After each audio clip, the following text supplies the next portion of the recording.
Ananda Baldev Prabhu, you can start. Sure, Prabhuji. Hare Krishna, Prabhuji. In text 22, it said that there is a demigod named Vishnu. Is there any sort of light in that? Sorry, bro, your question, it was breaking. Could you repeat what you said? Yes. In the translation, it said thereafter the legs of gigantic form separately became manifest, and the demigod named Vishnu, not the personality of God, entered with a partial movement. So, who is this Vishnu, Prabhuji? Actually, even I don't know much, but it's mentioned by Srila Prabhupada, and also I think in the Vaishnavacharya's commentary that there is a demigod named Vishnu, which is not the Supreme Personality of Godhead. Okay, sure, Prabhuji. Okay. Prabhuji, I didn't Because- understand text 18, Prabhuji. Can you explain that verse, Prabhuji? Text number which, Madhuri? 18. Text number 18, Prabhuji. I didn't get the whole purport. So can you explain it if it is okay for you, means? Yeah, but actually I don't have. Let me see. Sure. Okay. It's text 29. Text 18. Yeah. Yeah. Vijay Prabhu is loading once.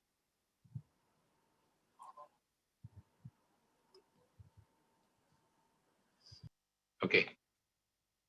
Tvacham asya vinir bhimna vivishur dishnayam aushadham amshena aromabhi kandum yer asau pratipadyate.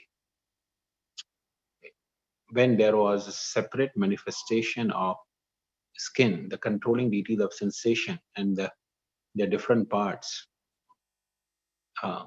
entered into it, and thus living entities feel itching and happiness due to touch. Okay. For sense perception, there are two principles items, touch and itching, and both of them are controlled by the skin and hair on the body. According to Srila Vishnu Chakri Thakur, the controlling deity of touch is the air passing within the body, and the controlling deity of the hairs on the body is Aushadhya. For the skin, the object of perception is touch, and for the hairs on the body, the object of perception is itching. Okay. So there are two things here mentioned mainly, the skin and hair. And generally every sense has its object. So for the sense of touch, says itching. For sense of touch, it says, sorry, for hair it is itching, and for sense of touch it is skin. So skin is the object of perception for the sense of touch. So we know, if we want to feel sensation, we use our skin. But for example, we say, oh, this is hot or this is cold. How do we know that? Through the sense of touch only. So that is one of the tanmatra for the one of the senses. Sense is actually sense of touch. The skin is actually considered sense of touch, and sense of touch, the touching itself is actually considered tanmatra of the objects for the senses. Now that is for the divided hair. The hair actually is part of more or less skin only, but here it's divided further. The sense of touch is skin is divided into hair and skin. Generally, skin only, the hair grow only on the skin, and it is because of the hair one has the sensation of itching, according to this verse. So itching exists because of the hair. And actually, especially I think men, they will have experienced it. Vijay Prabhu, I think you had beard for some time. So when you keep the beard, you feel a lot of itching. Oh yes, Prabhuji. So hair is directly connected with the itching. If you grow hair, in any part of the body, that part initially you develop itching sensation. But of course, afterward the skin becomes accustomed to. But hair is the source of kind of itching, and skin is the source of feeling the sensation, different sensations of hot, cold, or any sensation that we feel that is felt through the skin.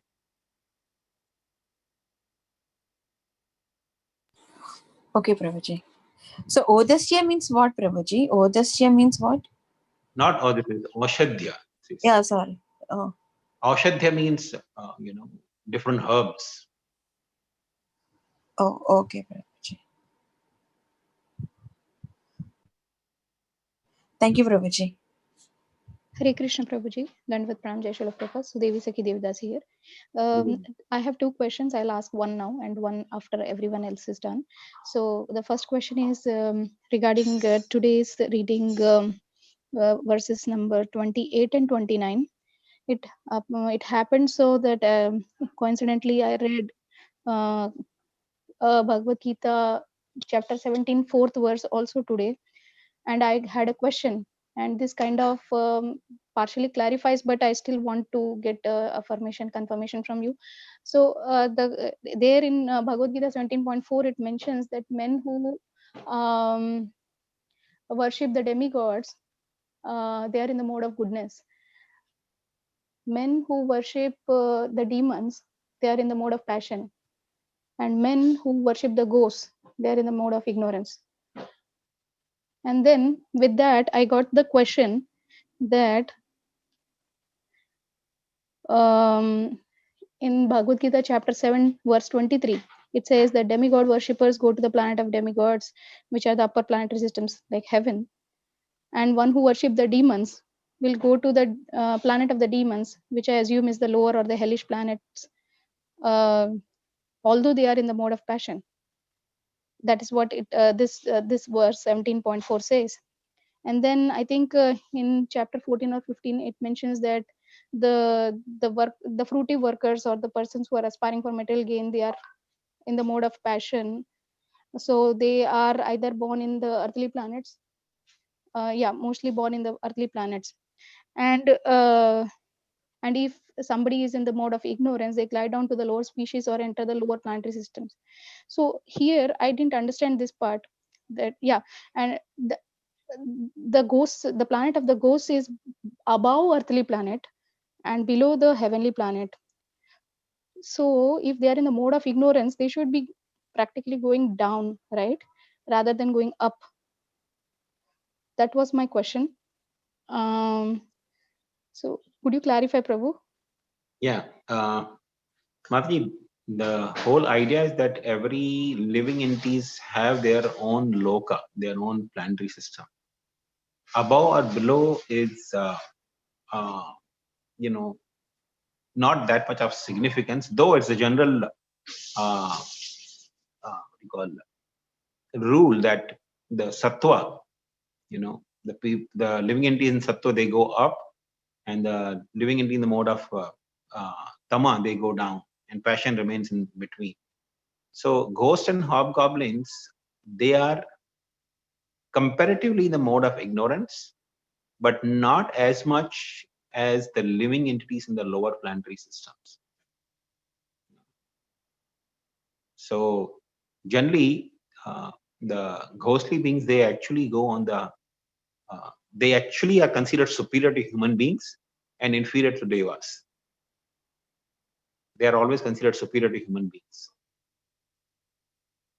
So as per Bhagavad Gita 17.4, it says that those who worship the ghosts, they are in the mode of ignorance. And so well, this division of goodness, passion, and ignorance has actually a lot of subtler details, and that division is actually done in many different ways. For example, this is my experience based on the 27 nakshatras. So nakshatras are also divided into goodness, passion, and ignorance, but they're not purely divided in goodness, passion, and ignorance, but they have threefold, gunas: goodness, passion, and ignorance. So they have all the three gunas actually in them. So certain nakshatras are, for example, they're considered goodness, and passion. Certain nakshatra will be in the goodness, and ignorance. So both nakshatras will be still considered in goodness. But if you do comparative study, the one will be considered in the passion and one will be considered in the ignorance. But both are actually in goodness. But if you're comparing only those two nakshatras, because they have goodness, and passion, and goodness, and ignorance, so one will be considered in the mode of passion, one will be considered in the mode of ignorance. If you subtract the goodness part from them, because they have equal goodness, so you remove the goodness part, the one becomes the mode of passion, one becomes the mode of ignorance. So similarly, the division actually is done in many different ways. Now, many times you'll find the statements that animals are considered in the mode of ignorance, human beings in the mode of goodness. And human beings in the mode of goodness, and animals in the mode of passion, and plants or trees, they are in the mode of ignorance. Now, does that mean that human beings, since they are in the mode of goodness, they should be going to the higher planetary system? No. There's a relative comparison done. Okay. So when you are comparing up between the demigods, humans, and the demons, then there's a comparison that demigods are in the mode of goodness, and human beings are in the mode of passion, and the demons in the mode of ignorance. Okay. But the comparative division could actually vary in many different ways. So ghostly beings, since their loka is above the bhuloka, bhu, bhuvar, and then comes swarloka, so their planetary system is above, and they are therefore definitely considered superior to human beings. When you say they are in the tamoguna, sometimes you find even statement Prabhupada makes, the demigods are in the mode of ignorance. That is mainly because they are so much absorbed in sense gratification. Therefore, they are also sometimes referred to be in the mode of ignorance, compared to the sages and rishis who actually perform tapasya. So the demigods are also referred sometimes to be in the mode of ignorance. So that situation in the different modes is actually done in a comparative way, and that really depends on the person who is actually pointing out what he has in the mind, from which point of view he's doing that comparative study of that which living entity that in which modes. So Prabhu, as per this verse of chapter 17, fourth verse, persons who worship the ghosts are in the mode of ignorance, and the persons who worship the demons are in the mode of passion, it says. So what is their destination? The person who worships the demons. The people who worship the demon, they will go to the planet of demons. Which is hellish planets, right? No, hellish planets are actually below the Patal Lokamasti. Hellish planets are only for the suffering of the sinful living beings. And so I didn't understand where these people go. The people who are worshipping the demons, who are in the mode of passion, where do they go? Now see, the demons also have different lokas. The demons don't have only just one loka. Now, for example, when we read Srimad Bhagavatam, we also find that there is Rakshasas who are also on the sun planet, who are assisting the Surya Dev. So, if a person is worshipping certain Rakshasa who's on certain planet, he will go to that place. Mayadanav lives in the lower regions. So, if somebody worships Mayadanav, then he will go to the lower regions. But if somebody worships, the ghostly beings, then he will go to the planets of ghostly beings, that is Bhuvarloka. He will go to the higher destination. Now, when you say worshipping a demon, demons could be existing or living in different planetary systems. They don't have just one place to stay. Like we hear from the Ramayana that before even Ravana occupied Lanka, there were 3 demons who were living in Lanka. They were the kings of Lanka, Mali, Sumali, and Malyavan. They were 3 brothers. They were actually ruling Lanka. And they are also very powerful. So if anybody worship them, pleases them, they can actually go and stay with them in Lanka that time. So different demons, they have different regions to rule at different times. Like, Bali Maharaj now lives in Sutal He is also one of the demons. So if somebody is worshipping Bali Maharaj, he will go to Sutal Loka.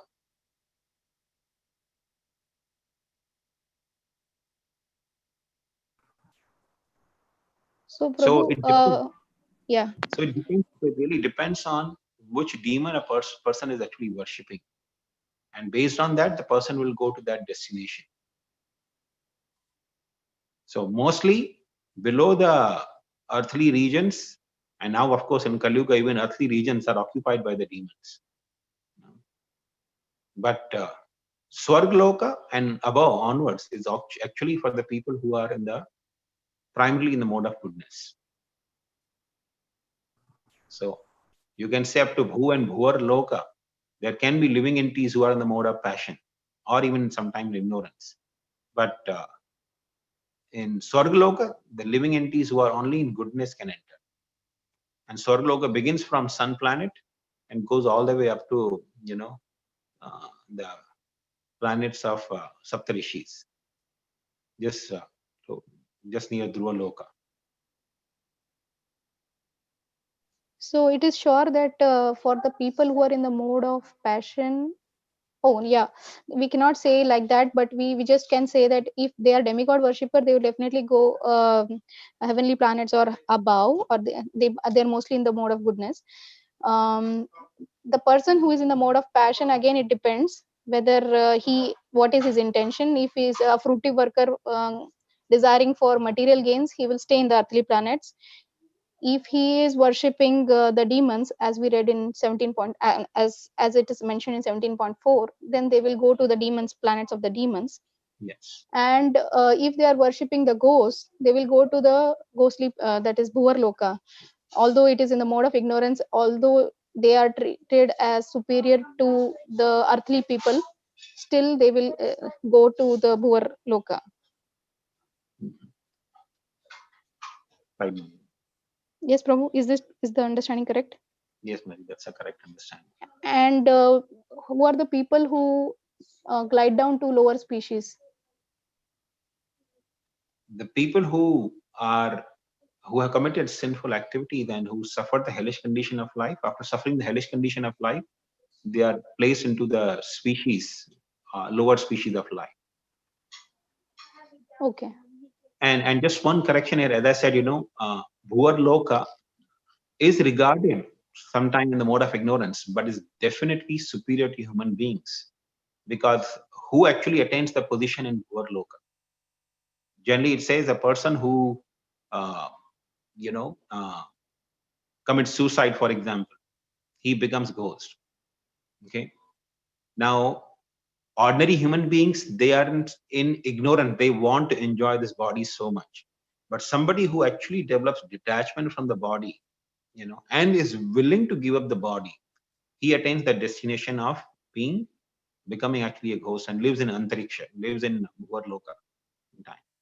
So, not necessarily that Bhuvar Loka is inferior to human beings or human's planet. It's definitely superior to human beings, because you see the ghostly beings, they have power superior to human beings. They can control the human beings. So that comparison of goodness, passion, and ignorance is actually very much relative. At times, it is actually very relative, and if we take only in a black and white way, then we'll be more confused, because there are a lot of shades of goodness, passion, and ignorance.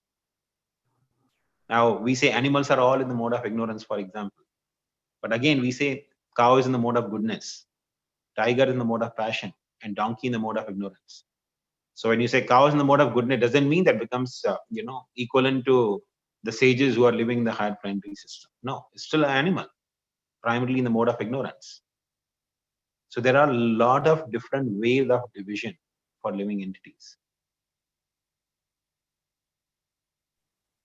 Yes, Prabhu. I'm understood that relative, when it is used, even within the animals, we can bifurcate whether they are in the mode of goodness, passion, or ignorance. Similarly, when we talk about those worshippers, in that context, it is clearly distinguished. But again, there is a possibility that they might spend some time in the lower planetary systems for getting their reactions of sinful things, and then they go back to some other earthly planets to again do his fruitive actions. So all these things, there is a mix always. Yes. Right? And one thing we should always remember, as Krishna says in Bhagavad Gita, Gahana Karmana Gati. These intricacies of karma are very, very complicated to understand. So in plain words, if we take Bhagavad Gita's instruction, as Krishna says in Bhagavad Gita, people who worship different living entities, they attain the destination accordingly. Thank you, Prabhu. I'll ask my second question at the end. Thank you. Prabhu, I have a question. I was wondering that if I was given a chance to go to heavenly planets or to go to Sutala Loka, I'd probably go to Sutala Loka, right? Because there is Bali Maharaj, there's Vamandev all the time. Vamandev also is there in Swargaloka, because he is one of the, in one way you can say, assistants of Indra. He's always obedient to Indra. So he's also regarded as one of the Devas who is obedient to Indra, the king of the Devas.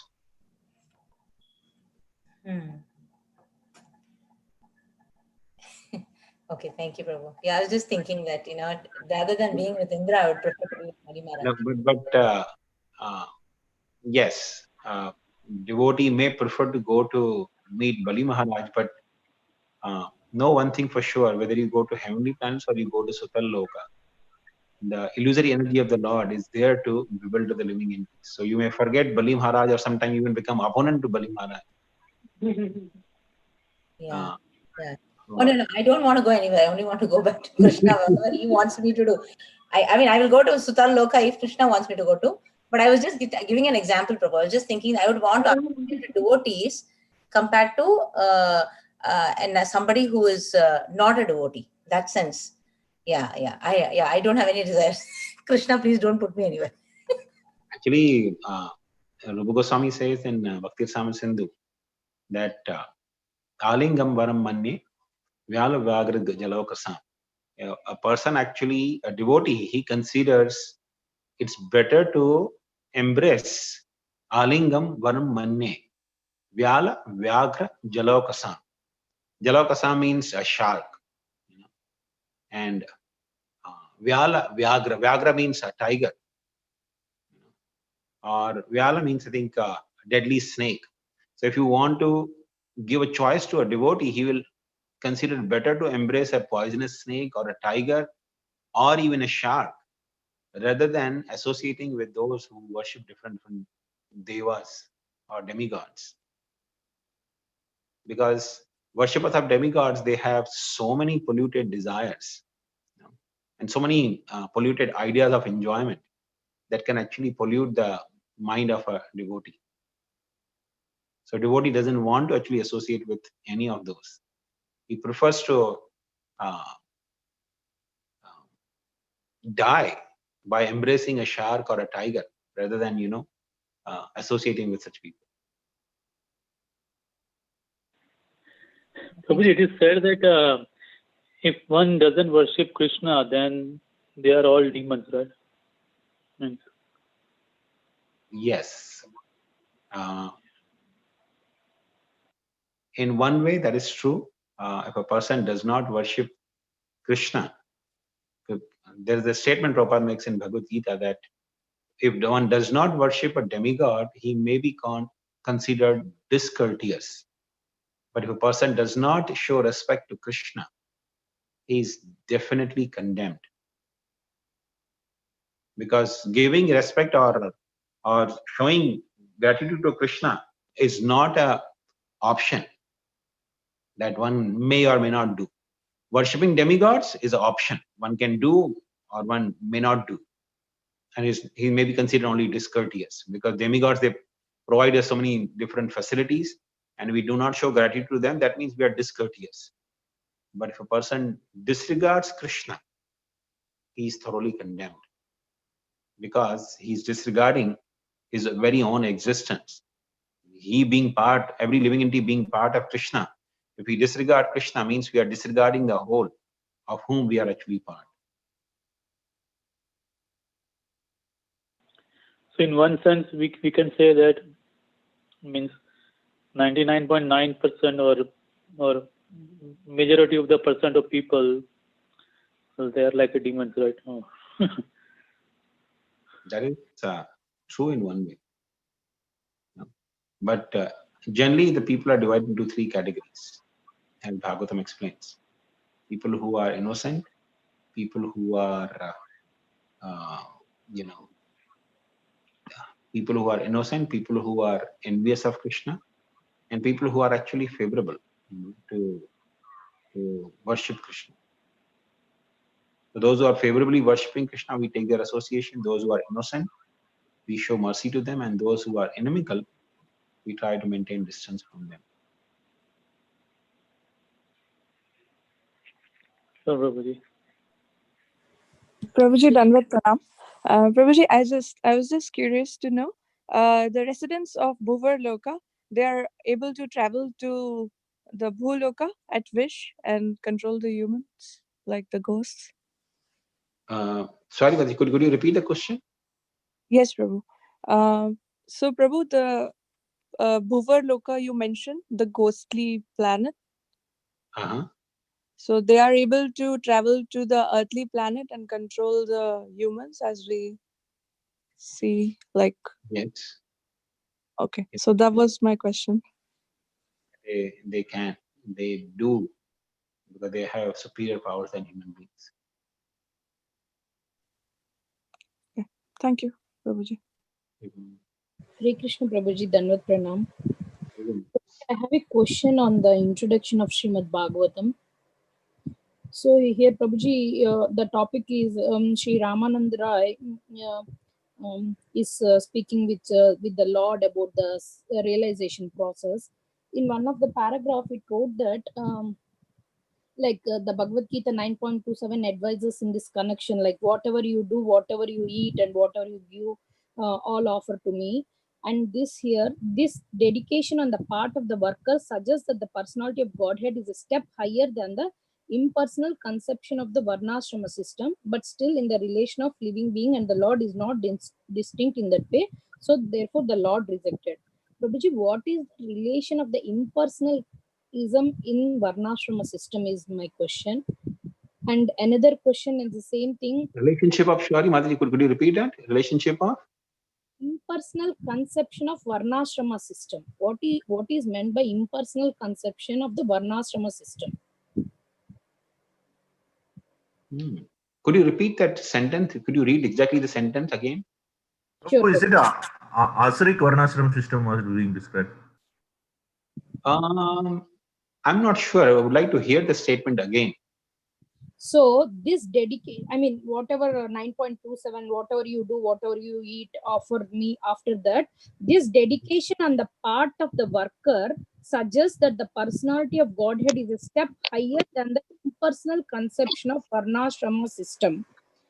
But still the relation of the living being and the Lord is not distinct in that way.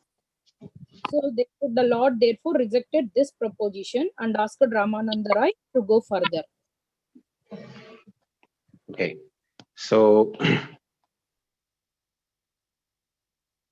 Prabhuji, I just pasted the paragraph in the chat room in case it helps you. Sorry, I saw them. I was just, battery was going down, so I just connected with the charger. So This is mainly referring to the Brahman realization by the impersonalist Madhuri. So the impersonal conception in Varnashram is mainly referring to people in Varnashram who may be dedicated for the Brahman realization. So it's clearly explaining here that Bhagwan realization, or the realization of the Supreme Personality of Godhead, is higher than the impersonal realization which may be sought by some of the members of Varnashram society. So Varnashram means the 4 Varnas and 4 Ashramas. So some people in the 4 Varnas and 4 Ashramas may be interested in only in Brahman realization, the impersonal realization of God.